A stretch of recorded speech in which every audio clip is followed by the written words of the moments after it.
Hello, people of the internet. Hello, Lovely here, back with another video about some advecting X particles with different volumes, including Pyro. So let me show you what I got here.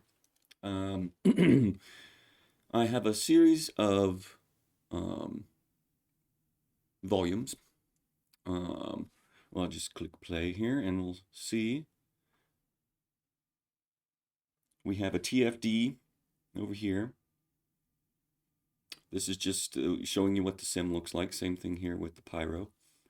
And then we have some X particles emitters that are just emitting without any speed. The only thing affecting them is the velocity of the volume that they're in. So let's pause this, go back, and let's just, for now, we will turn off everything but the first one. And as you can see, this is a TFD container. So all you have to do after you've made your initial sim, the only thing you have to do is turn on this property right here, particle velocity scale, and that enables the particles to be advected by the volume. So if I turn it off, freaks out for a second, and they don't do anything. You can put that up to 50 or whatever if you only want a little bit. But normally, if you want full advection on the position, turn that to 100. And it looks great. It works fast, and it does what you'd expect it to do. And that's pretty much the same thing that happens if you're using, let's say, Explosia, X particles Explosia. You just turn on advection, and you'd get the same exact result really quickly. So, that being said, the only problem here is TurbulenceFD caches with a B3D format, which is a proprietary format. And this just naturally moves the fluids using that container and the particle fluid scale force. Now, if you wanted to pull in a VDB made from somewhere else, say Pyro, for example, or from Embergen or Houdini or wherever, you need to do a workaround in order to get your X particles to move with the fluid, with the velocity. So I was trying to do this in my previous video. I haven't seen it. Check it out.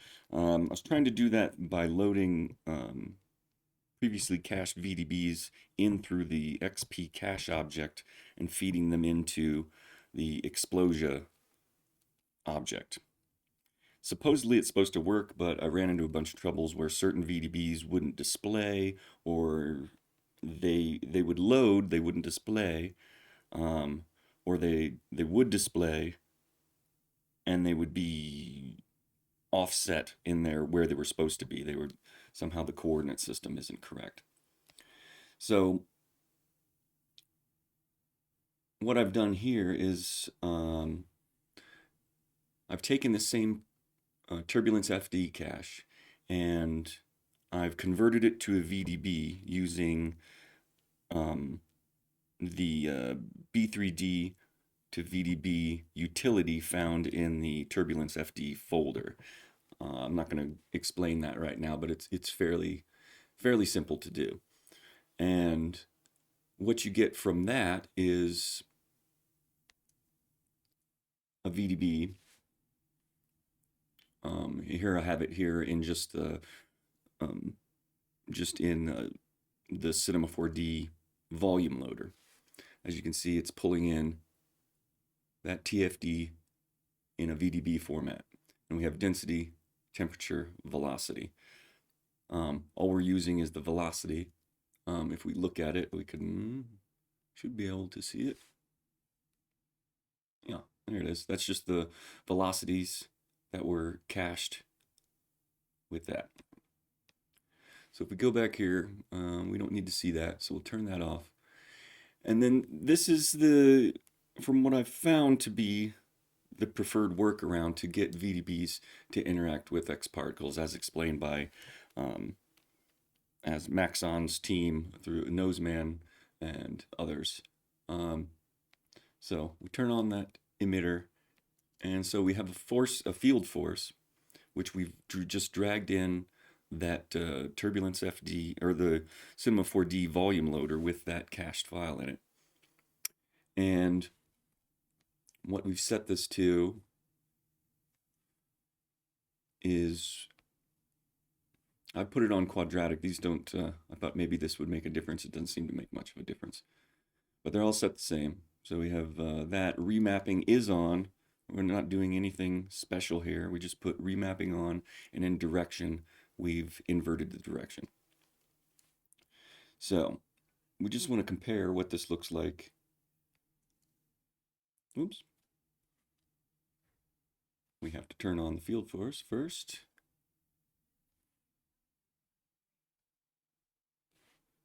So it looks pretty similar. Not bad. We're losing some of the velocity fields in this area, but overall it looks pretty good. The settings on that field force are, the main one that I found is set absolute velocity and then strength to 100. It's not a percentage, but you can mess with it. See, if we set this to add to velocity, as most people have been explaining in their videos, obviously it adds to the velocity and it doesn't curl up and get caught up in the fluid movement. So that doesn't seem to work so well. So if we set it back to set absolute velocity, seems to work well. Now we can fudge this a little bit if we play with this value here. If we set this to say 150, you see it adds a bit more. We get a little more swirling. A value of, 125 seems to work pretty well. And that looks pretty good. It's what you'd expect to see. Set that back to 100. And now let's go and take a look at Pyro. So I set up just a simple, everything is basic settings in Pyro. We go Control D and go to Simulation, Pyro. You can have a look at the settings here. Nothing fancy going on here. The only thing I have done is I turned off vorticity, I turned off turbulence, and when I cached it, I turned off noise in the Pyro emitter tag. And that was just to get a kind of plain Jane. And then I've added in these field forces just so they don't interfere with each other. So that's all I was doing there, nothing fancy. And so if we look at, we can see what the Pyro is doing. Its buoyancy is a bit different. It looks a little bit different than the TFD version. So if we go back to the beginning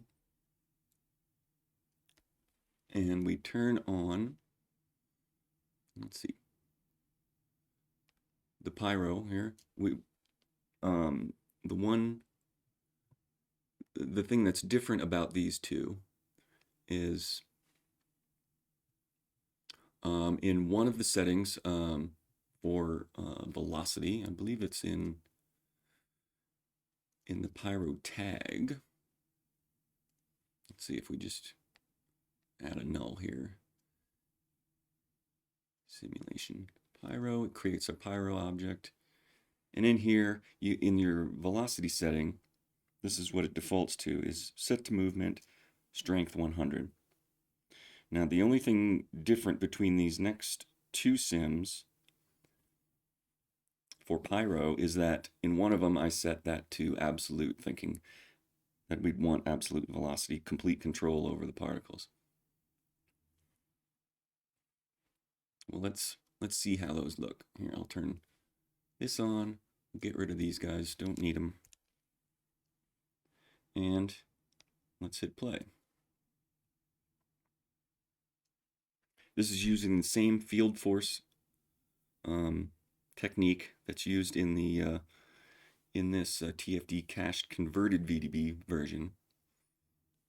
And in the first one, I found that with Pyro, its velocity fields are not as intense as what TurbulenceFD puts out, but it still works. You just have to crank. You set the velocity type to absolute velocity as we did before, but you really have to crank up the strength. And I found a value of 4,000 or 5,000 seems to work pretty good with the Pyro velocity fields. And as you can see, this follows the shape pretty closely. We're not getting as nice a spread in there as we do with TurbulenceFD over here. This one over here that's set to absolute seems to push it out a bit more, be a little more strong effect, which I don't seem to like so much. But if you take a look at the settings here, same as we did before, we can, if we push this to say 150, you're going to see it spreads out a lot more, and you get a lot more fine, a little more fine detail in the velocity field. But they tend to seem to slow down and just hang out. So somewhere around 125 seems to work pretty good here.